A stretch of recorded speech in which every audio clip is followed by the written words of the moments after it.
Muy bien, buenas tardes. Se encuentra con nosotros en esta ocasión el licenciado Benítez, más reconocido como el Perro Amarillo. También se encuentra conmigo Jairo y Jafet Barralaga, justamente para hablar el tema sobre violación y agresión contra la libertad de prensa en nuestro país. Licenciado, le damos a usted la cordial bienvenida.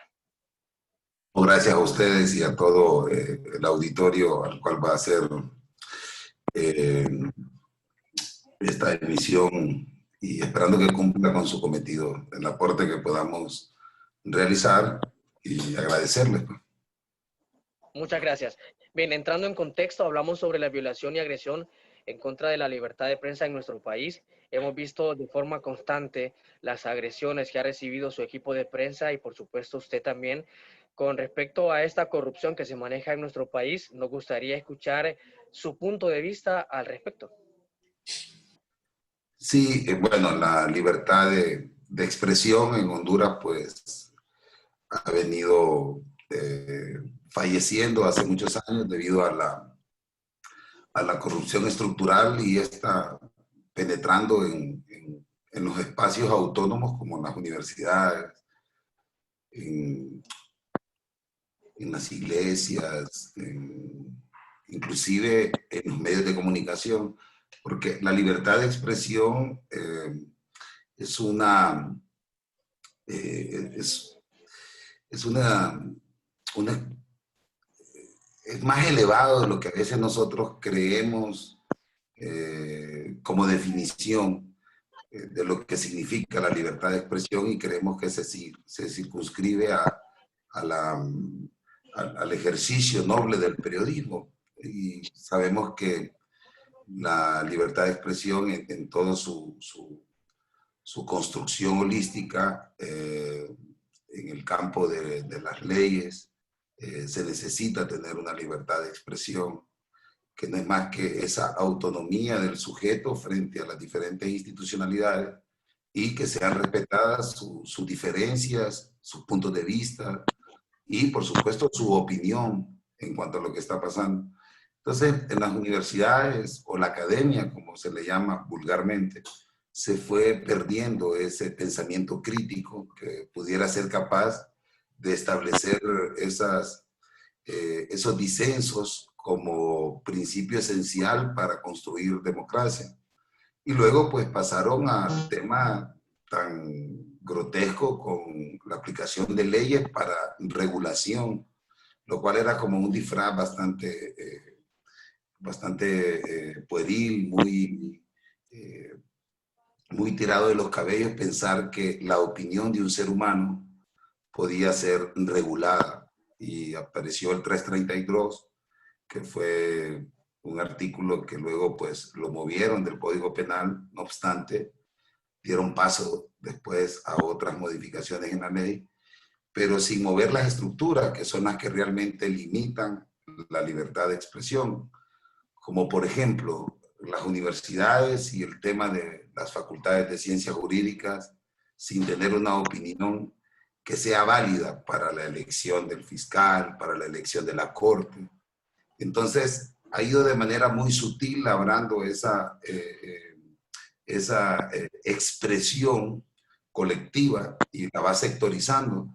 Uno de los proponentes para la Corte Suprema y para el fiscal, la opinión que no ha sido censurada, la opinión que no ha sido regulada es la de la iglesia, es la del Colegio de Abogados, pero no esos puros y transparentes sentimientos que tienen los estudiantes antes de egresar y que están con toda la fuerza de querer aplicar y que tienen un conocimiento inclusive superior al nuestro porque son pensamientos más puros, menos contaminados por consultorías, menos contaminados por el mercado laboral.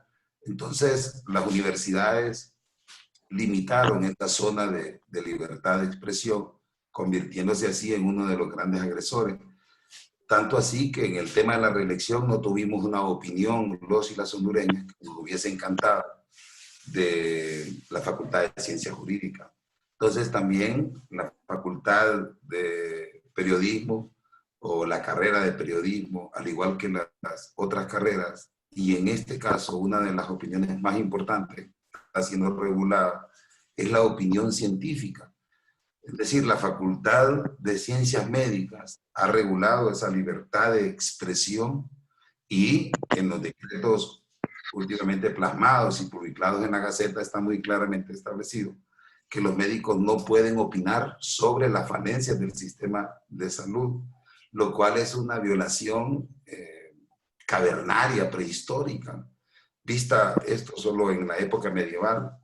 Entonces, creo que limitar la libertad de expresión al periodismo sería muy grosero, dado que es un derecho universal y está íntimamente ligado al comportamiento de todos los sectores de la sociedad.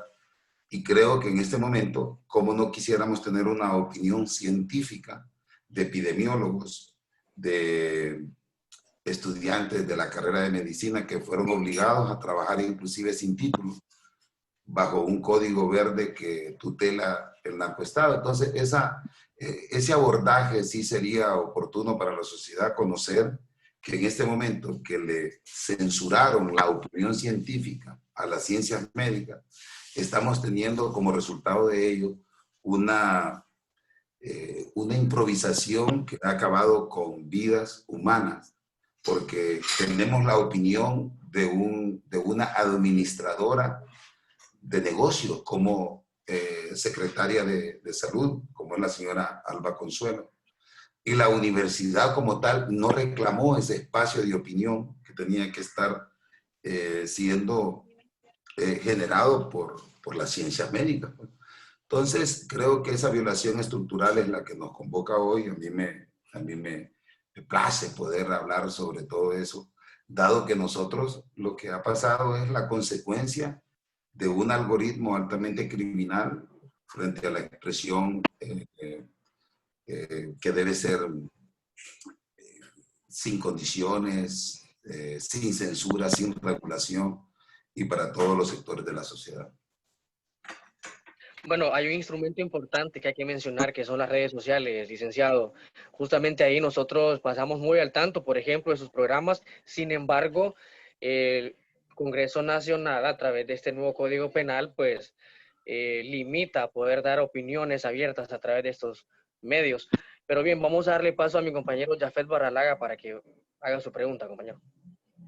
Buenas tardes, licenciado Benítez. Un placer saludarle. Hasta luego. Hablando un poco acerca del nuevo Código Penal, ¿cree usted que esta es una herramienta legal para que el Congreso pueda aprovechar esa situación para violentar los derechos contra la libertad de prensa? Creo que no es el Código Penal como tal una figura jurídica que era necesaria. Se discutió por juristas internacionales hace un par de siglos que si construir leyes era sinónimo de una sociedad fortaleciendo su democracia, y se llegó a la conclusión que entre más leyes tenía un país, más enfermo estaba. O sea que la construcción de esa cantidad de leyes era un sinónimo de enfermedad, y lo podemos ver en Honduras. Creo que ya está, antes del Código Penal, censurado ese derecho humano innegociablemente necesario. Pero el Congreso Nacional está, creo, muy ajeno a eso, y lo han demostrado mediocremente cuando vemos a los parlamentarios de la oposición tener que construir su verdadera opinión en una red social y no en el Congreso Nacional. Entonces ese Parlamento sui generis tiene un aparente funcionamiento legislativo, pero que no ha concretado en nada. Solo es una componenda de los grupos de poder que tienen sus diferentes representantes, pero muy ajenos a construir o fortalecer el sistema democrático a través de sus instituciones. Entonces, el Congreso sacó, de hecho hoy tenemos dos códigos penales y no sabemos a quién podemos creerle. Si al Código Penal real que está sacando delincuentes corruptos y que disminuye pena, o el Código Penal que supuestamente se derogó en los últimos días, pero que al final hay dos casetas, una donde se aplicó el Código Penal y otra donde se derogó. Entonces, esa esquizofrenia institucional no ha sido la excepción el Congreso Nacional como víctima de la misma. Entonces, creo que si lo ponemos en términos concretos, el Congreso Nacional pues es una caricatura de lo que es esta dictadura. Excelente, muy bien. Jairo, le damos la oportunidad a usted. Buenas tardes, licenciado Milton Benítez, un placer saludarle. Mi pregunta es si, en base a su experiencia de las violaciones a la libertad de expresión que usted ha sufrido, de lo más recientes en su set de grabación, ¿qué nos puede contar acerca de esto? Fue doloroso para el equipo tener que contemplar un allanamiento encubierto de un asalto en pleno estado de sitio y llegar a las 6 de la mañana y tener que contemplar el video donde estaban revisando computador por computador y llevarse específicamente los discos duros, las computadoras que estaban con información sobre investigados, sobre responsables de corrupción en Honduras. Entonces, fue como una impotencia de saber que fácilmente, pues, hay muchos sectores de la sociedad que no entienden frente a qué fenómeno estamos y que es un imperativo categórico en este momento tener que enfrentar ese enemigo acérrimo para poder derrotarlo, porque si no, está en juego el futuro de 9 millones de personas y sobre todo lo que significa un país. Entonces llegamos, pusimos la denuncia y seguíamos cada paso que dábamos sintiendo más impotencia porque no nos han dado respuesta, tanto del primero como del segundo allanamiento. Ha sido una permanente violación a nuestra integridad, porque esos días nosotros estábamos trabajando en el estudio y no sé qué era lo que se pretendía más allá de amedrentar, porque la luz había quedado encendida. No sé si también era como en ese momento la decisión que había tomado ya el narcoestado y los empresarios ligados al lavado de activos y a la corrupción, si era ya ir a eliminarnos. No podemos descifrar con exactitud. Y más bien, siendo responsable, lo único que pudimos ver era cómo se vive en una dictadura. O sea, que si realmente eso sí ya no era de esconderse, unas fuerzas policiales que pasan en una zona que es imposible. En los últimos 20 años es el único lugar donde se han metido porque está, es lo que circunda al Mall Multiplaza. Es decir, es una zona altamente vigilada, está en el medio de todos los negocios que tienen seguridad. O sea, es imposible estar frente a 12 cámaras, que es lo que cubre todo el perímetro del estacionamiento del Mall Multiplaza. Está en un segundo nivel con un vidrio de 3, 4 pulgadas, lo cual tuvieron, según expertos de seguridad del equipo del Perro Amarillo, que son colaboradores, tuvieron que utilizar herramientas y son personas con mucho entrenamiento para poder entrar en un segundo nivel. Y no nos queremos imaginar cómo estuvo apagado milagrosamente para ellos todas las cámaras, excepto las que teníamos nosotros, que nos ha proporcionado el pueblo. Y tenemos registrado un hecho altamente dramático, donde cuando se revisan las imágenes, se ven a los tipos viendo sin pasamontañas, sin nada, lo cual pues para una persona de delito común lo primero que hace es cubrir su integridad, porque el hallazgo lo puede llevar a una privación de libertad. Entonces, el sentimiento fue de impotencia, pero a la vez fácilmente lo pudimos traducir en una experiencia que nos permitiera continuar enfrentando este fenómeno tan impensable. Licenciado, ¿teme usted por su vida y la de sus miembros del equipo? Esa pregunta cuando nos la hemos hecho inclusive con con el equipo y hemos llegado a esa conclusión de que no hay miedo peor que el de aceptar esta realidad, el que nos quedemos leyendo la mano entre gitanos, con el respeto a los gitanos, pero me da más terror a mí tener que admitir que esto va a tener que aceptarse, que así es, y que así ha sido, y que así va a continuar siendo, y que tenemos unas periferias empresariales que hoy se dan el lujo de decir que el Marriott o el Clarion acaban a ser cerrados, o el Honduras Maya, lo cual es irrisorio solo para lograr sus objetivos, que es deshacerse de su pasivo laboral. A mí me da más miedo quedar muerto y aún respirando, viendo cómo eso pasa y que hay que negociar con los ladrones, hay que esperar a un lavador de activos vinculado al narcotráfico como Gianni Rosenthal. A mí me da, y al equipo, un miedo aceptar eso. Y creo que como materialistas dialécticos sabemos de que somos una materia que nos vamos a transformar. Pero yo no concibo la vida, de verdad, ajeno a esa situación. Y cuando se le preguntan a diputados, a diputadas, dice, ¿pero qué vamos a hacer? Dice. O cuando se le pregunta a funcionarios, sí, pero es que esto así ha sido, así tiene que ser.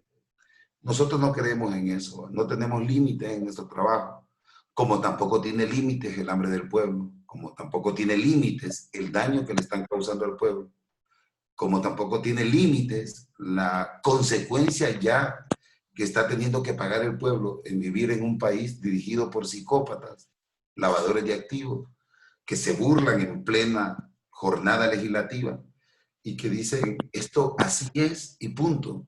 Entonces, claro, instintivamente pues está en la responsabilidad de saber que hay personas que nos rodean, que están sufriendo más inclusive que nosotros, estamos en el trabajo, con angustia de saber cuándo deciden los banqueros de este país, cuándo decide Guillermo Hueso, cuándo decide Camilo Atala, cuando decide Alberto Díaz Lobo, o William Hall Micheletti, o el señor Emil Hawitt. O sea, todo ese crimen organizado que también no le tembló la mano para matar a Berta Cáceres, no le tembló la mano para matar a Alfredo Landaverde, que no le tembló la mano para matar a Caguas y a Margarita Murillo y a miles de defensores y defensoras de derechos humanos.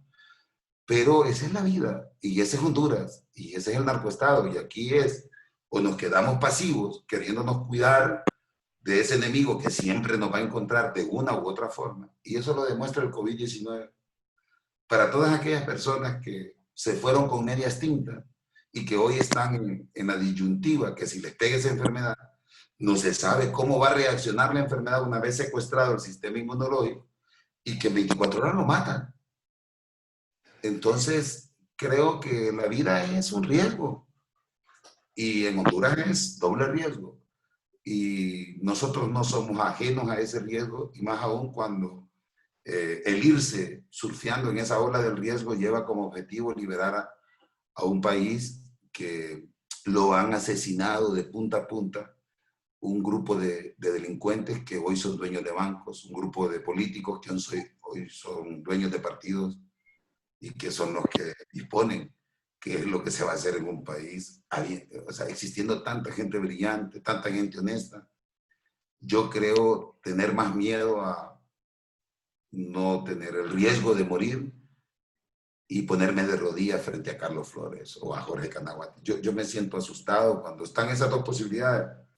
Pues nos quedamos del lado de los entrecomillados neutros que no van a arriesgar su vida, que no van a arriesgar el bienestar de sus hijos e hijas. Yo tengo una familia súper preciosa, una esposa que amo, mis hijos, mis hijas, pero eso está por debajo de los niños y niñas que hoy están en México siendo víctimas de la explotación sexual, que están siendo víctimas del tráfico de cocaína como mulas.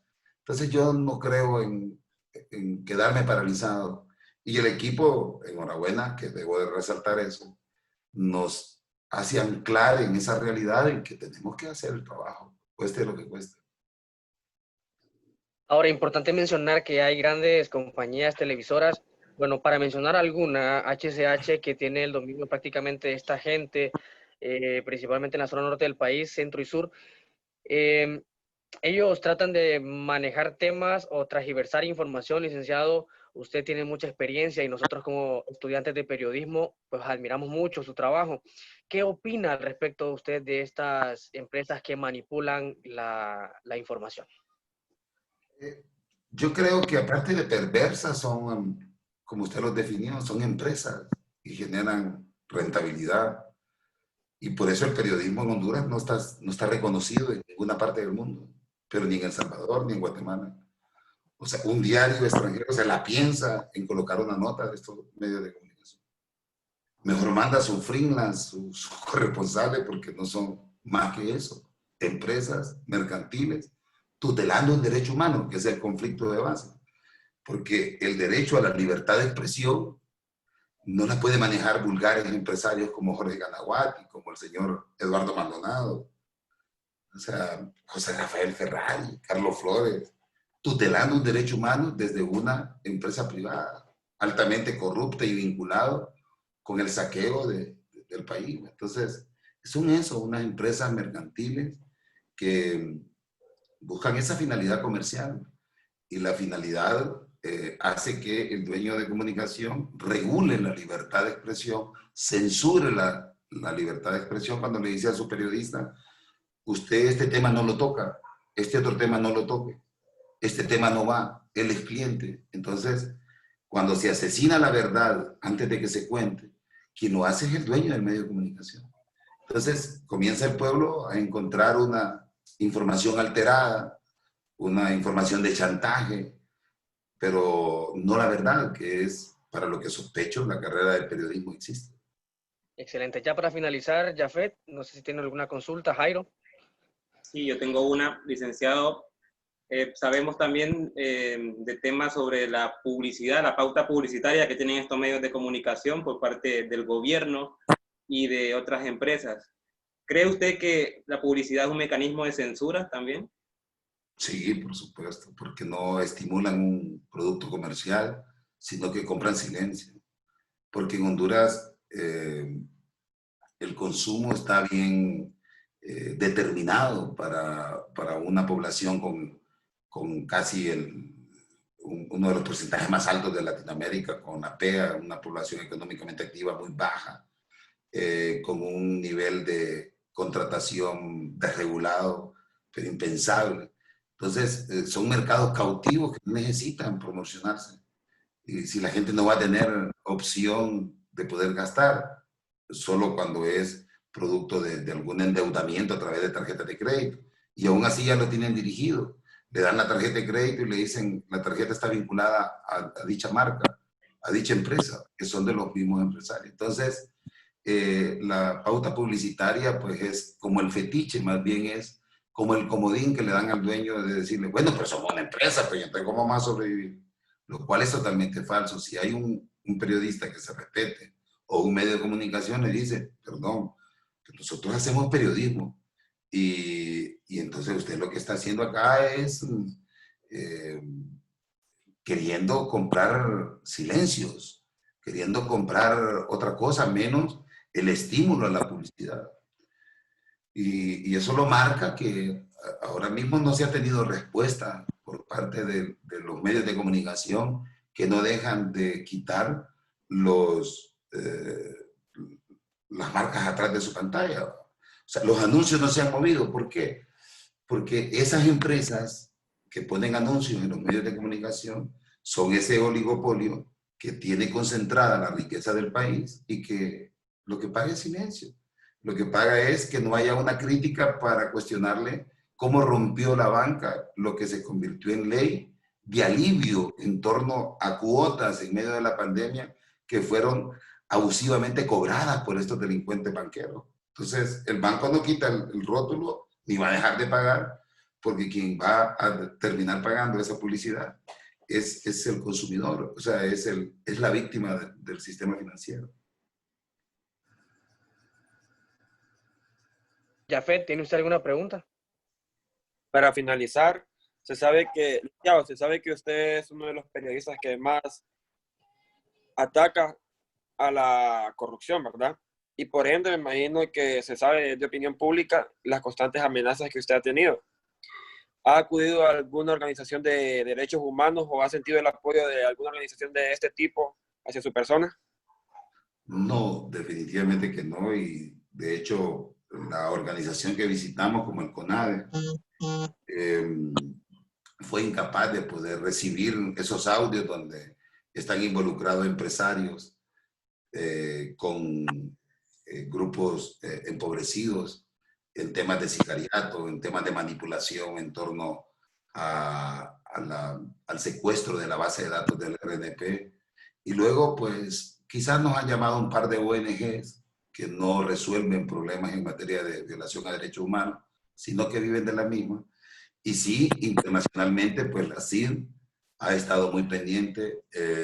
También la CPJ, que es la Comisión de Protección de Periodistas Mundiales. Pero en materia de derechos humanos, aquí no le entienden al peligro que estábamos pasando, ni siquiera lo hemos tenido por el Colegio de Periodistas. O sea, el último Twitter que puso Whitney Godoy cuando Dagoberto, presidente del Colegio de Periodistas, dijo que no podía darnos protección porque no éramos colegiados o colegiadas. Entonces Whitney Godoy le dijo que precisamente por eso los periodistas del Perro Amarillo no optaron por colegiarse, por esa mediocridad donde también ellos determinan a quién defender y a quién no, o de qué temas opinar y de qué otros temas no. Entonces, fue una respuesta que no le pudo dar para atrás a Dagoberto y darse cuenta que es una mafia el Colegio de Periodistas. Bien, licenciado, para finalizar ya solamente nos restaría preguntarle a usted cómo hace para lograr mantener su equipo en pie a pesar de las constantes amenazas, agresiones. ¿Cómo logran ustedes mantenerse al pie de la bandera? El pueblo, de hecho, el proyecto se sostiene tanto emocional, espiritual y económicamente por el pueblo. Ver a esa cantidad de personas compartiendo de forma orgánica, construyendo un proyecto de comunicación al margen del espectáculo, al margen del sensacionalismo y construyendo una ciudadanía capaz de entregarle a otro u otra la entrega que a diario hacemos en el programa de televisión por internet y también ahora el enlace del periódico elperroamarillo.news, que sin duda pues ya esos dos espacios que los sostiene el pueblo, donde hay el ingreso ahora de otros editores, editoras, y también el grupo de intelectuales comprometidos en el país, como Armando García, Eduardo Ver,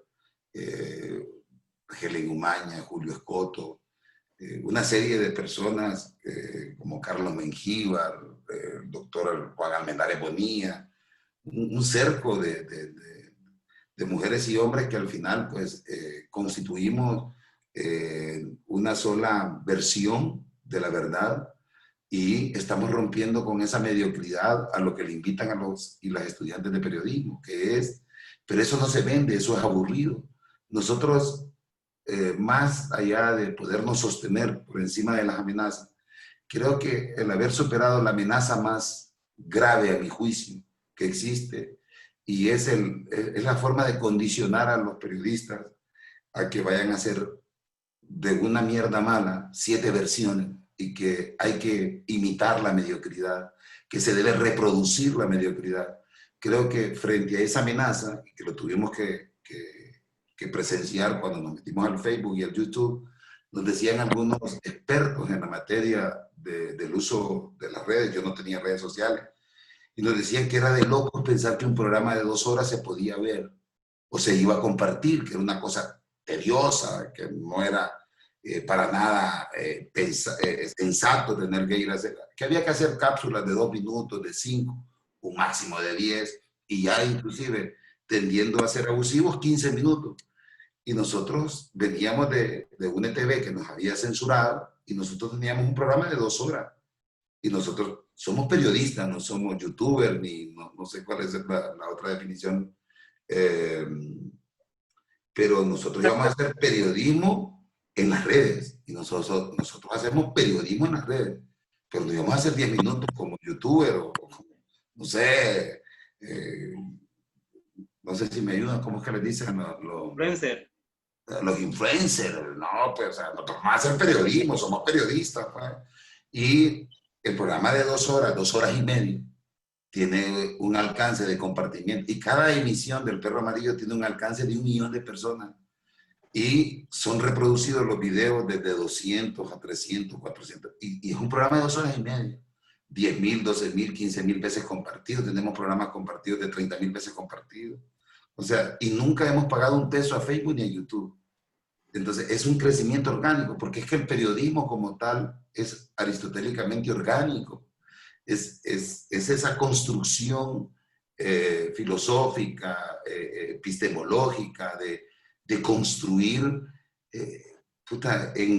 o desde la carrera más noble, el vínculo entre una realidad escondida y una sociedad afligida, acercar la verdad. O sea, el ejercicio del periodista es al igual que el ejercicio del médico en este momento. Venimos del San Felipe y vimos a la doctora Suyapa Figueroa, y me pegó una envidia no tener esas agallas de la doctora.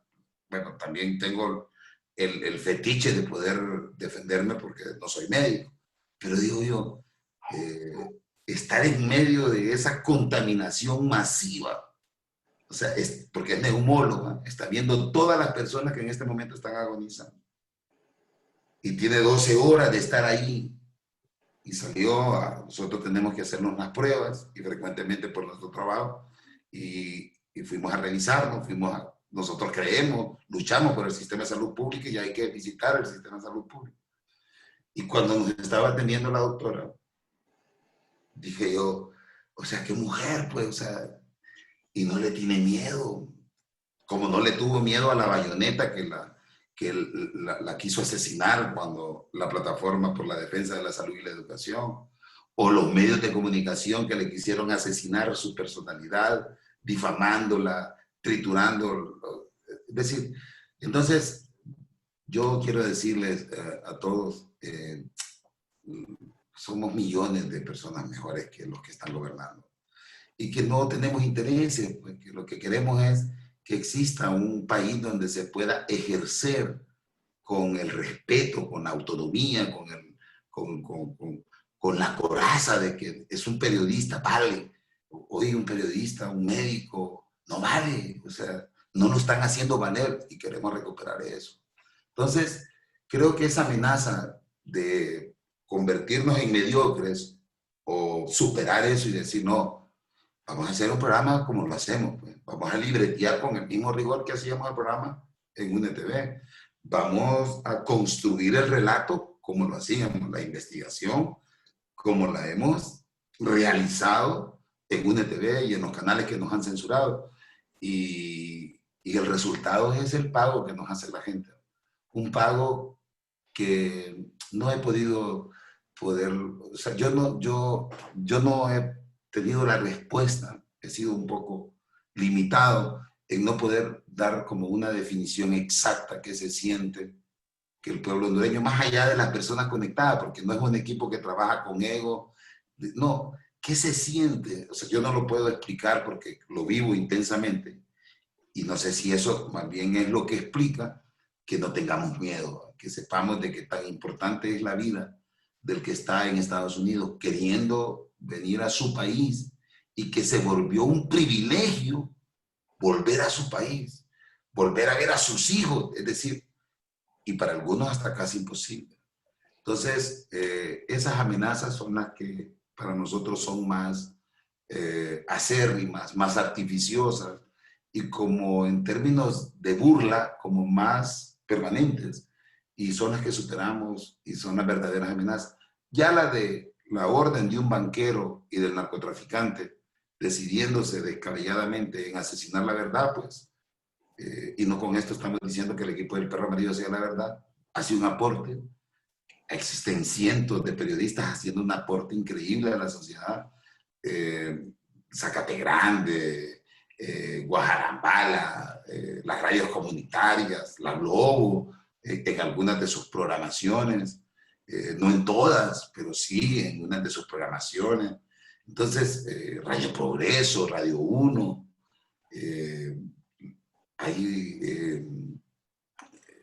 hay un medio de una comunidad en Triunfo, en todo ese litoral atlántico, haciendo periodismo, gente, o sea, mujeres y hombres con agallas. Entonces creo que nosotros estamos formando parte de ese gran todo ya existente, pero que estamos contribuyendo a la sociedad y sabemos qué factura pasa el poder cuando se le ha desmovilizado como lo hemos logrado. Pero había que pasar esas amenazas para poder ver a un Guillermo Hueso, un banquero estafador, que no puede entrar a la cárcel. En Honduras es prohibido investigar a Guillermo Hueso. Nosotros lo investigamos y lo encontramos estafador. Es prohibido investigar a Camilo Atala. Lo investigamos y lo encontramos blanqueador de capital.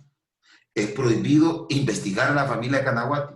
La investigamos y la encontramos en lavado de activos, en estafa y en corrupción.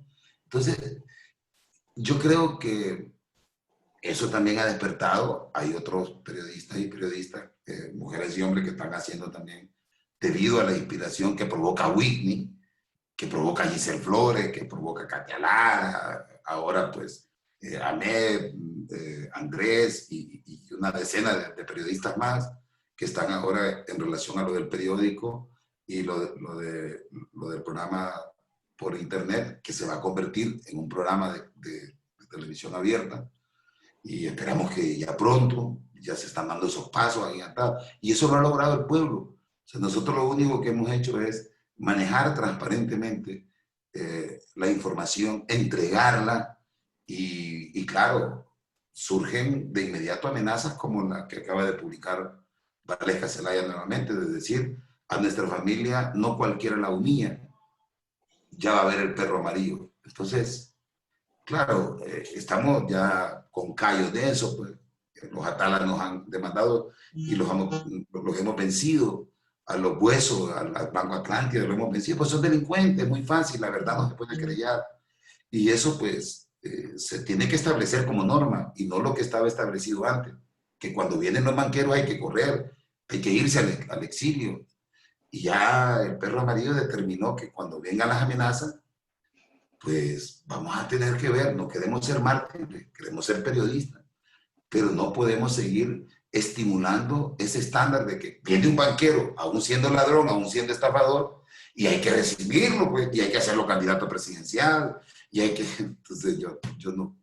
Ahora, licenciado, importante también, ahí disculpe que le interrumpa un poco, conseguir la empatía del pueblo hondureño es bien difícil y usted lo ha logrado porque, bueno, usted inicia una transmisión en vivo en Facebook y la gente se pelea por ser el primero en comentar, eso lo he notado en varias ocasiones. Hey, fue el primero, fue el número uno. Entonces, me imagino que todo eso ha conllevado al éxito que usted en este momento tiene. Ahora, Juan Orlando Hernández, ¿qué papel está jugando con respecto a la libertad de prensa? Porque él es el que está dominando prácticamente todo el país, licenciado.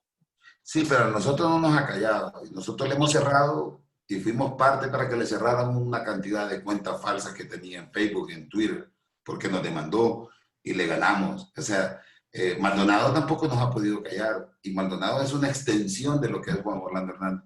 Yo creo que la empatía y el desarrollo o la extensión en la que se convierte esas transmisiones en cada ser humano es la humildad de Whitney, es el valor de Whitney, es el que Whitney tomó siendo una estudiante de periodismo, agarró una mochila, una cámara y se fue a la frontera y eso la gente lo va a pagar en algún momento, no en términos económicos, lo va a pagar diciendo yo quiero compartir y ser la primera o el primero en compartir eso, pero es el resultado de un proceso. Los eventos no son aplaudidos ni son apreciados de esa forma. Y por eso regreso al punto donde decía, quienes han asesinado la libertad de expresión, o por lo menos contribuido de manera sustancial, han sido la academia, las universidades, porque cuando yo vuelvo a ver a Whitney en ese puente entre Guatemala y México, o en Guatemala cuando se suma, o en San Pedro Sula, recorriendo con ese éxodo de migrantes y levantándose a las 2 de la mañana, es una estudiante de 24 años y tiene todo el amor por hacer periodismo y está haciendo periodismo. Entonces, en algún momento, eso, porque los y las periodistas no trabajamos para ser reconocidos o que se nos reconozca de esa forma, pero yo creo que eso fue sumando que después se vio a Whitney en Berlín exponiendo una sesión fotográfica que había realizado desde Tijuana. Entonces, yo creo que esa es la consecuencia lógica, el resultado científico de lo que es un proceso. Porque cuando Whitney salió de hacer la práctica del perro amarillo, nos tocó enfrentar la primera disyuntiva. Vamos a contratar a Whitney, vamos a apostar con Whitney como fundadora también del proyecto. Y es un parto de la universidad. Yo digo, al final la universidad puede seguir teniendo, bajo esos estándares mediocres y bajo esa pasividad que tiene en no ir, no va ningún docente a ver cómo están sus estudiantes. No va ningún docente, y con el respeto que se merecen las colegas o los colegas, porque este trabajo va a ser entregado a ellos.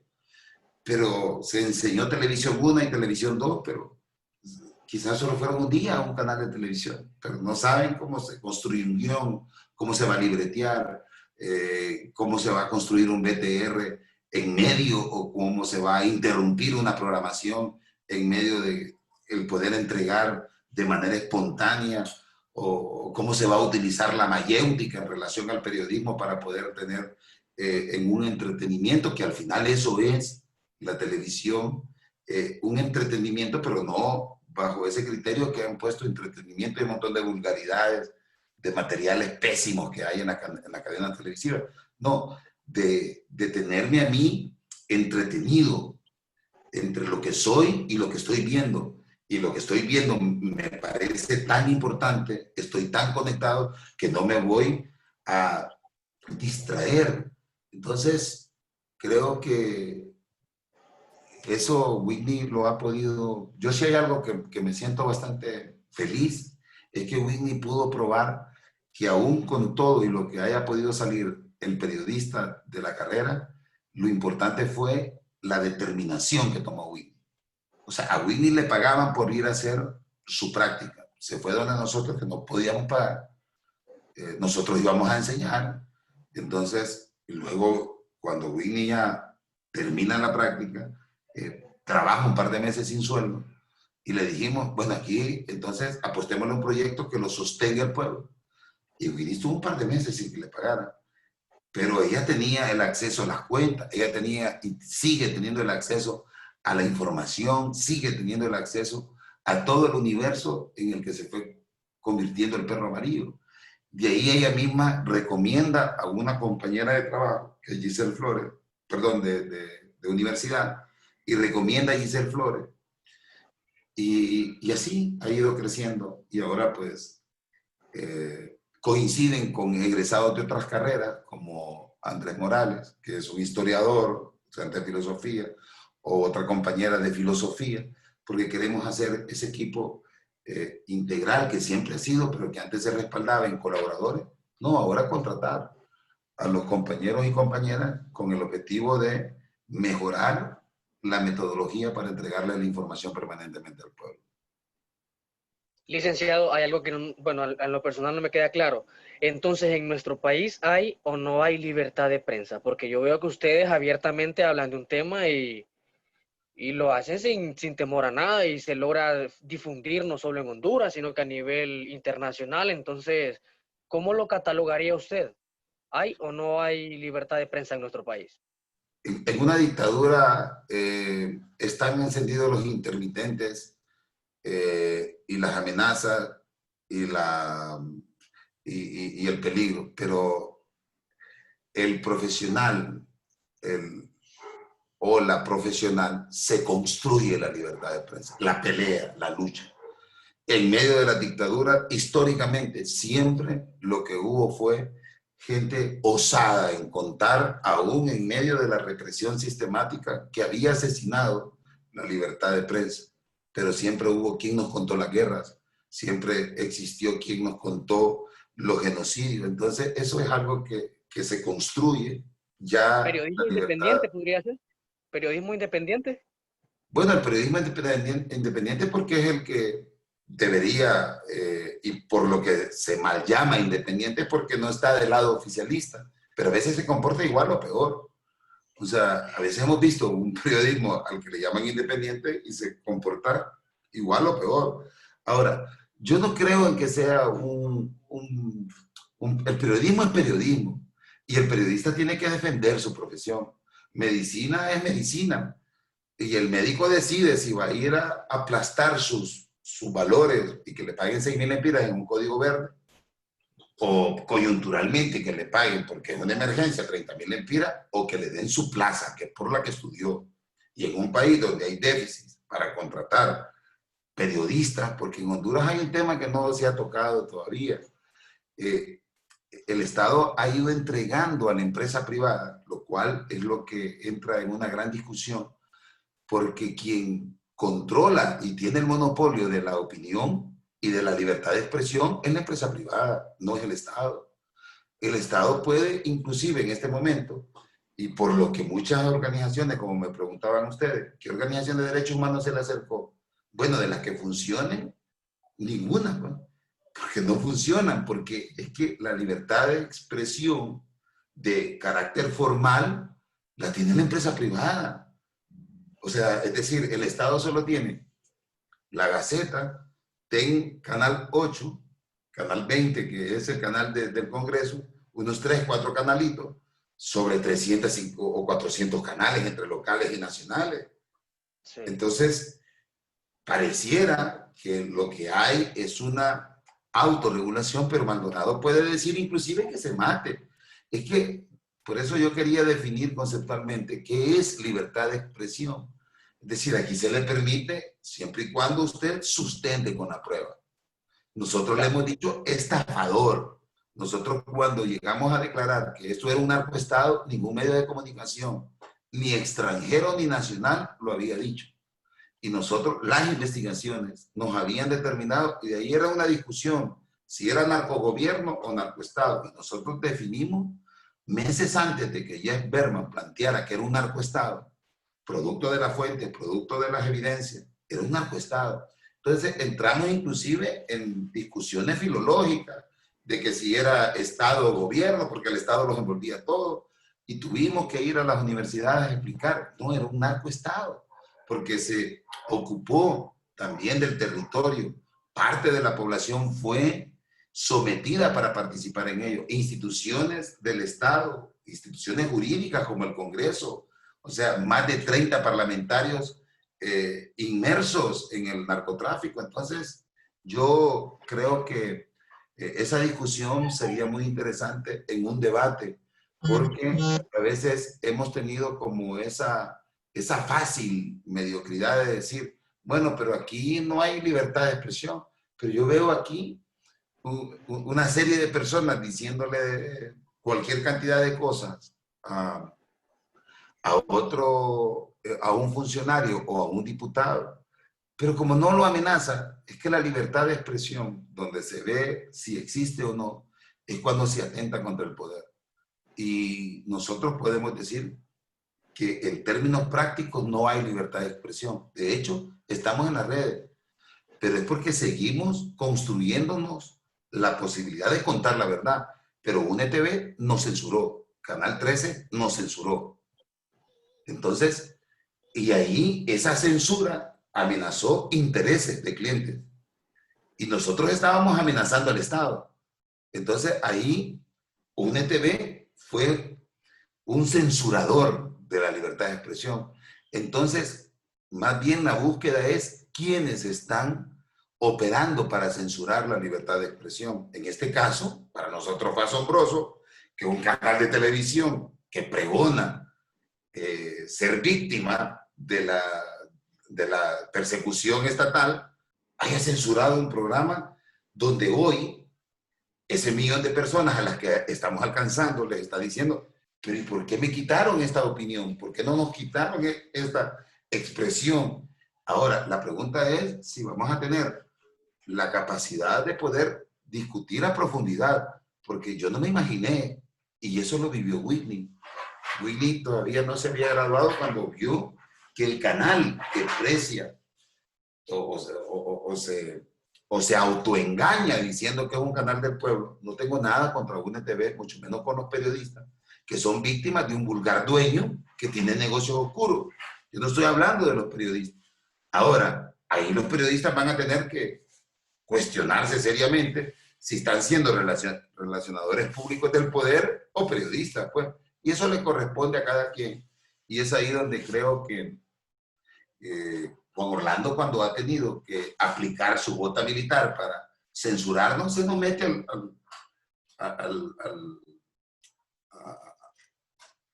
al estudio.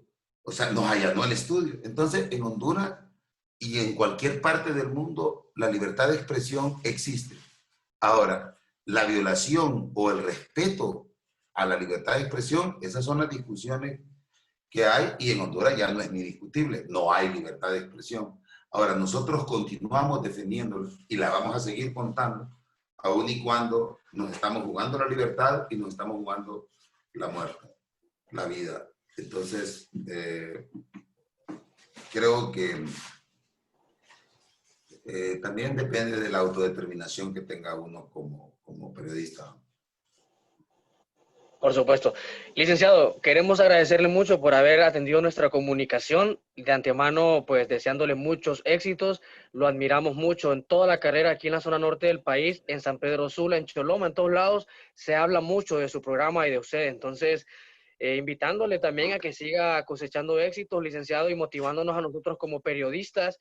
La historia de la colega, la que usted nos acaba de comentar, pues sencillamente para nosotros es magnífico saber de que hay personas como ella, tan jóvenes, ¿verdad? Y que están logrando lo que están logrando, licenciado. Muchas gracias. No, gracias a ustedes. Mire, yo de verdad que entren al sitio del perroamarillo.news, vean esa investigación de Valeja Zelaya. Y claro, al perro amarillo más flaco se le pegan las pulgas, o no sé cómo es ese dicho, pero he estado ahorita teniendo serios problemas. Pero eso lo hizo Whitney. Y Whitney descolocó esa estructura criminal, aunque ella a quien está amenazando es al perro amarillo. Entonces le dijo Whitney, no, él se llama Milton Benítez. Sí. Yo soy el perro amarillo. Entonces, ver a esa joven, de verdad, haber encontrado esa investigación, la hizo Whitney y Giselle. Entonces, me pongo a pensar, esa joven de 25 años hoy, que no se ha limitado en nada.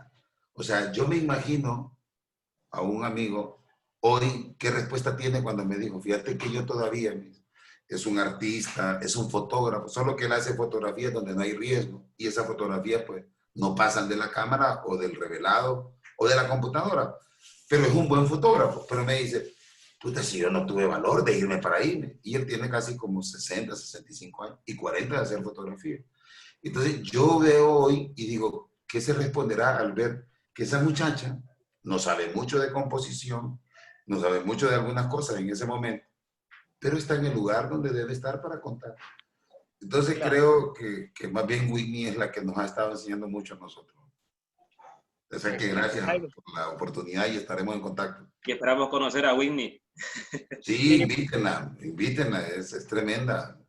Es tremenda, es una gran periodista, es una gran profesional.